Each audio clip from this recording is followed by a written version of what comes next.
முருகன் கையில் வேல் இருக்கு தெரியுமா? அது முன்வினையை அகற்றிவிடும் புரியுமா?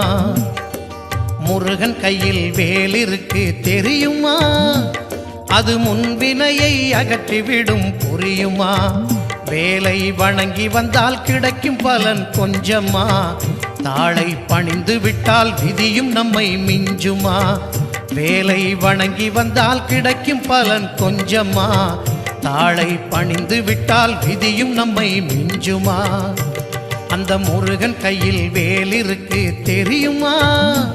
அது முன்வினையை அகற்றிவிடும் புரியுமா?